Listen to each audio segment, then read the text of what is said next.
Hindi ko po masyadong nasasakyan, Mr. President, kung bakit noong 2025, tumaas po ng 800% ang confidential funds ng Office of the Secretary of Justice. Bakit po, Mr. President? Mr. President, gusto ko po sanang paniwalaan yung pagdadahilan na yun eh. Kaya lang nahihirapan po ako, pasensya na kayo. Para hanapin po natin yung nawawalang mga sabungero na di umano ay itinapon sa lawa ng ano na yun? Taal Lake. Eh, ang nakuha naman natin yung mga buto ng palaka yata, Mr. President. Ako po talaga ay hindi papayag doon kahit saan tayo makarating, Mr. President. Sapagkat ako po bilang isang abogado, naiintindihan ko po yung batas. Hindi po ako pinakamagaling na abogado. Siguro po ako'y karaniwan lang abogado. Ngunit, sa akin pong pagkakaalam, kapag hindi po nakalagay sa batas, huwag po nating ipipilit. Kahit ano po ang sabihin ninyo, General Prosecutor Padulyon, hindi po niyo ako mapapaniwala. The very source, Mr. President, is the law itself. Hindi po pwedeng memorandum o opinion ninyo mangingibabaw sa batas. Ngayon, nahihiya kayo na aminin nyo na nagkamali kayo. I don't care about it. Mr. President, last to interpolate is Senator Dante Marcoleta. I move that he be recognized. Senator Dante Marcoleta is recognized. Salamat po, Mr. President.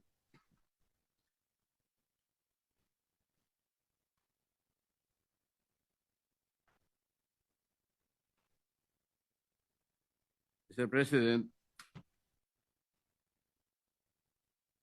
nakita ko po dito sa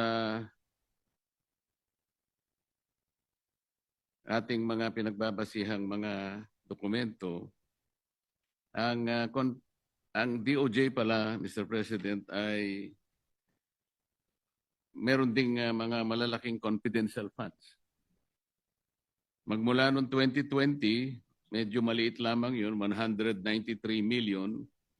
Pumalo ng 216 million, 2021. Bumaba ng konti, 176 million, 2022. Umarangkada na naman noong 2023, 526 million. Bumaba ng 2024, 168 million na lang. Bigla na naman pumitada ng 2025, 1.5 billion. At ngayon po sa GAB natin na isinumite rito, Sir President, Sir Sponsor, 364 million na lang. Pero dinagdagan po natin sa ating committee report, Mr. President, Sir Sponsor, ginawa uli natin na 729 million. Hindi ko po masyadong nasasakyan, Mr. President, kung bakit noong 2025, tumaas po ng 800% ang confidential funds ng Office of the Secretary of Justice. Bakit po, Mr. President?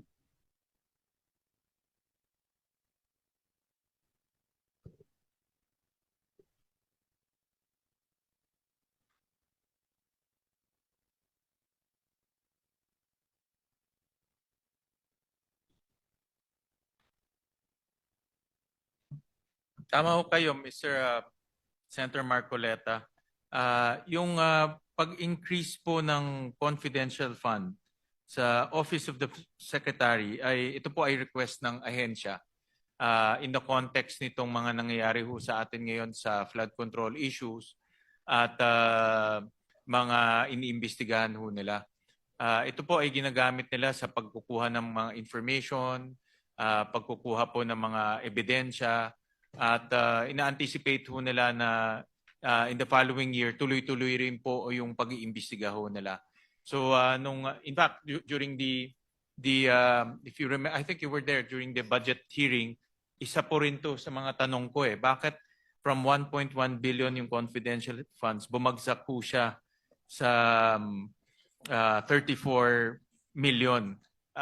Dahil ang konteksto ho nito, ang daming iniimbestigahan, ang dami pong personalities na lumalabas. So after they realized na ganun ho talaga ang mangyayari, they requested for an additional 180 million, which we find reasonable in today's context. Mr. President, yung 2025 po na 1.5 billion, nauna na pong nailatag ito bago pa dumating ang iskandalo ng flood control. Paano po na project na darating ang iskandal? Ho yun, hindi ba ho yun? I was pertaining to the 2026 po. Hindi po, ang sinasabi ko yung Ay, hindi ko po, 2025? hindi ko po masakyan from 168 million ay naging 1.5 billion po noong 2025, lumundag po ng mahigit 800%. Hindi po pwede sigurong gamiting katwiran dahil nga naglabasan ng flood control. Wala pa pong flood control scandal nung ito po'y mailatag, Mr. President. Yung aking paliwanag, Mr. President, is for the 2026 budget kasi diretso ho namin kausap si Secretary Vida. And in fact nga, during the hearing, kung matatandaan nyo, sinabi ko, bakit ang liit considering na ang daming imbestigahan? So, nagmuni-muni ho sila at bumalik ho dito at humingi po ng 180 million. Pero po yung 2025 po, yung 2025 confidential funds, 1.1 billion doon ay congressional initiative.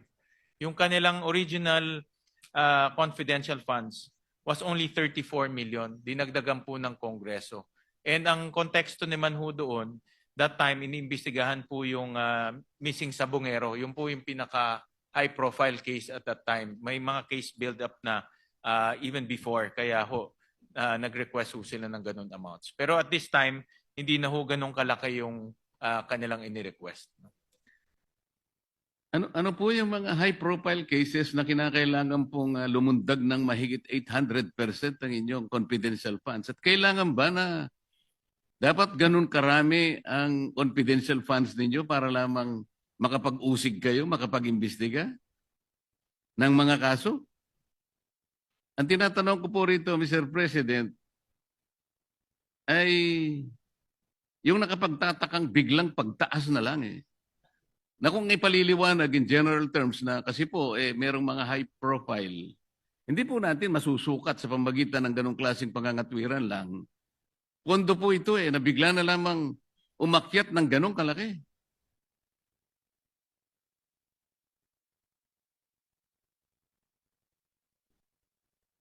Well, at that time po, yung isa sa pinaka-high profile ay yung Mrs. Sabongero. At alam naman ho natin prior to the flood control, ito talaga yung binibigyan ng malaking diin na isang tabi lang ngayon because of the flood control. But at that time, full force of DOJ ang nag-iimbestiga ho nito. At maraming headways na. In fact, nakita na nila yung mga patay sa Laguna Lake at yung mga buto sa Laguna Lake. So, yun po isa sa mga high-profile cases na inimbestigahan nila. Meron rin pong mga cases doon sa mga detention facilities ho natin, yung mga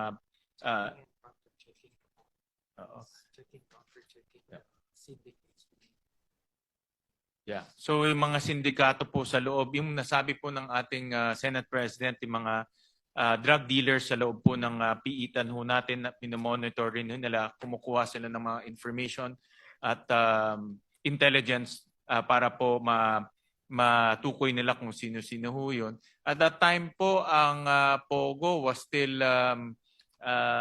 active. No? So may mga POGO activities pa ho at that time na minomonitor ho nila. No? So yun po yung mga high-profile cases na minomonitor po ng DOJ kaya kailangan ho nila ng confidential funds. Pero but for 2026 hindi na ho ganun kalaki ang ibinigay po ng Senado. Mr. President, gusto ko po sanang paniwalaan yung pagdadahilan na yun Kaya lang nahihirapan po ako, pasensya na kayo. Para hanapin po natin yung nawawalang mga sabungero na di umano ay itinapon sa lawa ng ano na yun? Taal Lake. Ang nakuha naman natin, mga buto ng palaka yata, Mr. President. 1.5 billion confidential funds. Yung dating ombudsman, hindi na nga po humingi ng confidential fund. Napikon na po rito sa usaping ito. Maging ang opisina ng Vice President, huwag niyo na akong bigyan. Pero kayo po, Mr. President, maski na po yung 729 million 2026, nalalakihan pa rin po ako eh. Nakita ko po kasi, tingnan po ninyo yung Office of the Alternative Dispute Resolution. Para sa akin po, ito'y napaka-importanting opisina, Mr. President. Alternative Dispute Resolution. Kung ito po ay mabibigyan ng impetus, kung ito po ay bibigyan nyo ng atensyon, at hindi mamaliitin ang opisinang ito, bago pa ito ma-ripen into a case, kung talagang ganap na matetre ng mga tao na nandito sa opisinang ito, napakalaki po ng igiginhawa ng ating justice system. Sipin ninyo, hindi matutuloy ang dispute. Napakarami ang ating maiiwasan. Pati resources ng government, makukonserve natin. Isip-isipin po ninyo. 2025 GAA, 160 million. 2026 NEP, 160 million pa rin. HGAB, 160 million pa rin. Mr. President, pati ba naman tayo, 160 million pa rin. Nakakawawa naman itong opisinang ito. Minumukay ko sana, Mr. President, kahit hindi pa panahon ng amendment, sa tamang panahon po siguro, tapyasin na lang po natin itong confidential fund ng Office of the Secretary na 729, hatiin natin. Ibalik natin sa 364.8 million. Yung 365 million ilagay po natin sa Office of the Alternative Dispute Resolution. Para sa ganun po kahit na 500 million lang. Lumakas ang loob po ng mga kawani rito. Huwag po nating mamaliitin ito, Mr. President. Malaking bagay po ito. Kung tayo po'y naniniwala ng mga Pilipino ay hindi naman palaaway talaga at ang mamahalan, dito lamang po, Mr. Secretary of Justice, na acting ka pa lang yata. Bakit hanggang ngayon acting ka pa lang?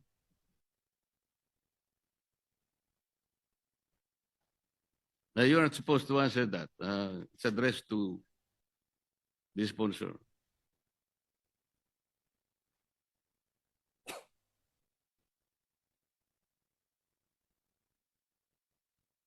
Opo, hindi pa ho siya nako-confirm, Mr.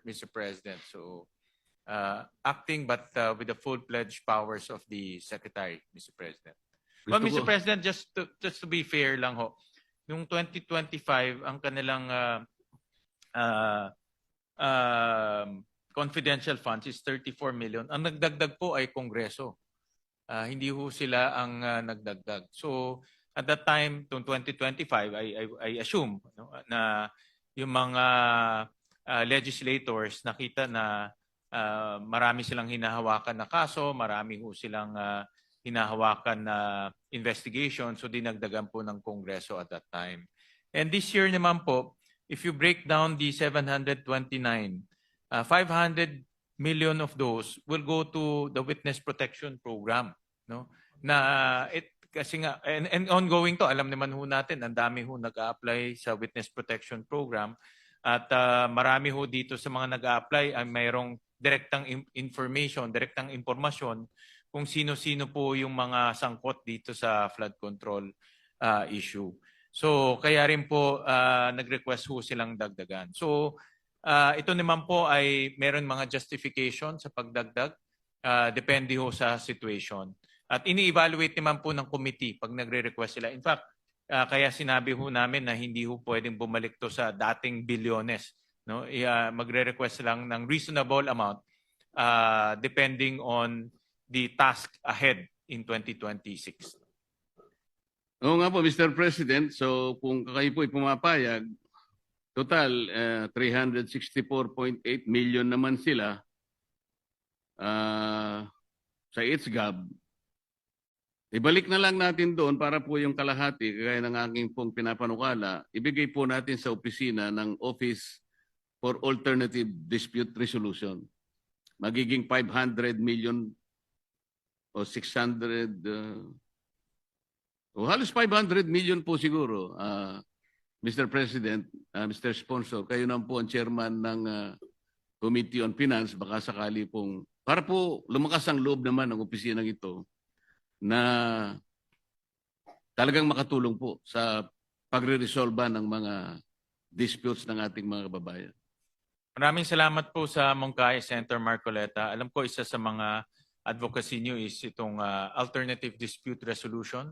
Tama ho kayo na ang Pilipino po mapagmahal, no? At ayaw ho natin ng gulo at away.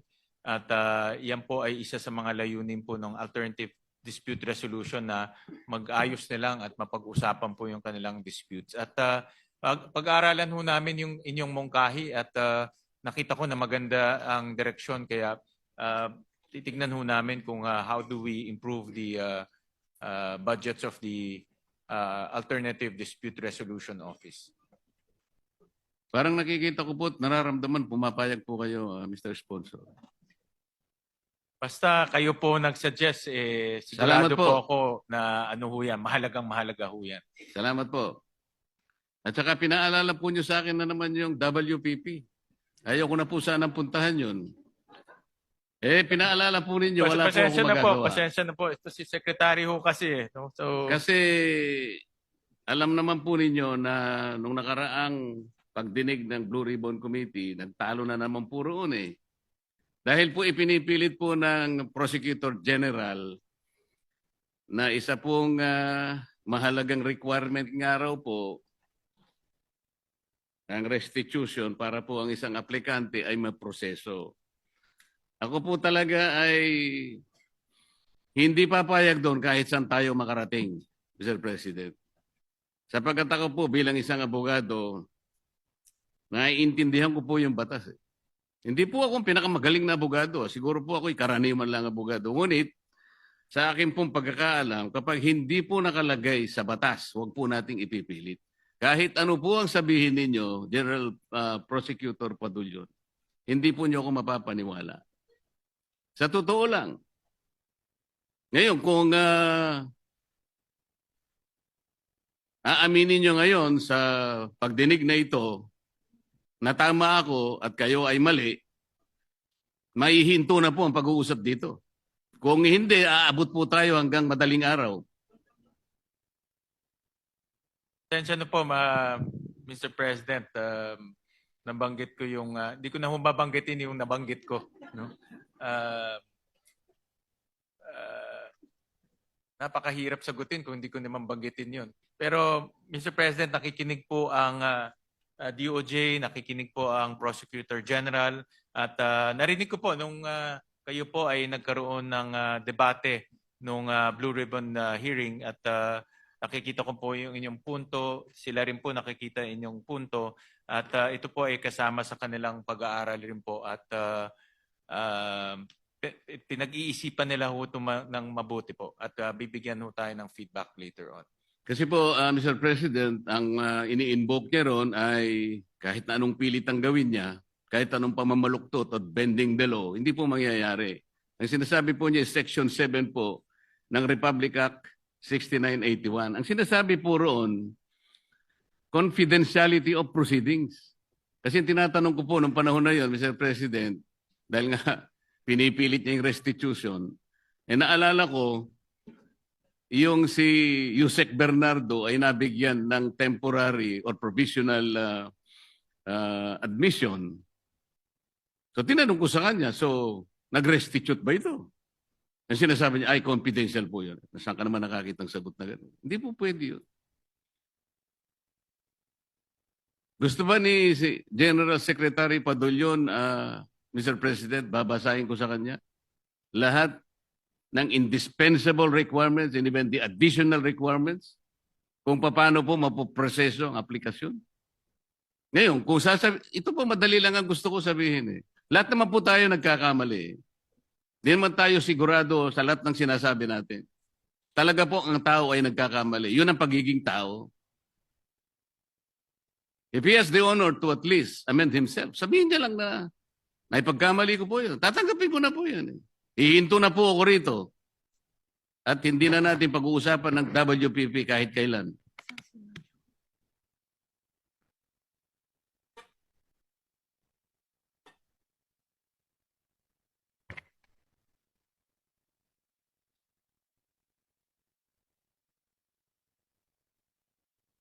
Well, Mr. President, alam ko naman po yung stance ng ating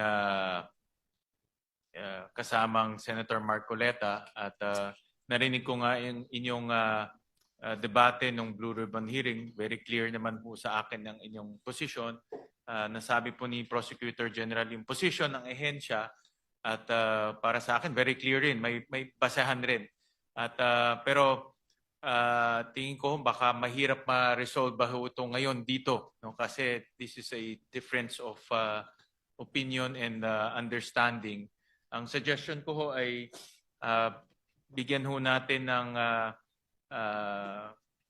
panahon ang DOJ na pag-isipan mabuti ito, magmuni-muni. Nakikita ko naman ho pag sila ho pinag-iisip man, nagmuni-muni, bumabalik ho sila dito para magbigay ho ng kanilang komento o ideya. At hindi inaamin rin ho nila yung kanilang pag-a-adjust. No? For example nga, itong confidential funds, nung bumalik secretary, sabi niya nagkamali sila at kailangan itong pondo. So nakita ko naman yung ganun nilang ugali at hindi naman ho sila maninindigan kung mali ho talaga o talagang hindi tama po yung kanilang ginawa. No? At hayaan na lang ho natin bumalik ho sila sa kanilang dito po sa issue na ito. Ang DOJ po, Mr. President, is the government's principal law agency. It serves as a counsel at the same time a prosecutor. Napaka-importante po nun eh. Ngayon, ang ating Prosecutor General will offer an opinion. His opinion will not even matter. We talk about the clear and unmistakable provision of the law. Wala pong sinasabing restitution. Para mag-imbento po kayo ng restitution is a requirement under a memorandum or blah, blah, blah. Hindi po pwede yun. Because as a lawyer, we always say, the spring cannot rise higher than its source. The very source, Mr. President, is the law itself. Hindi po pwede yung memorandum o opinion ninyo mangingibabaw sa batas. Ngayon, nahihiya kayo na aminin nyo na nagkamali kayo. I don't care about it. I care about the public. They should not be misled and mistaken about your opinion. Nasa sa inyo po kung kayo ay magkukusang loob na magsasabi na nagkamali kayo o hindi. And you wanted to maintain your pride. Ayos lang po sa akin yun. Maraming salamat po, Madam President. Thank you to Senator Marcoleta and loud and clear po ang inyong saloobin at I'm sure that the DOJ will take note of this and reflect on your comments. Thank you. Thank you po.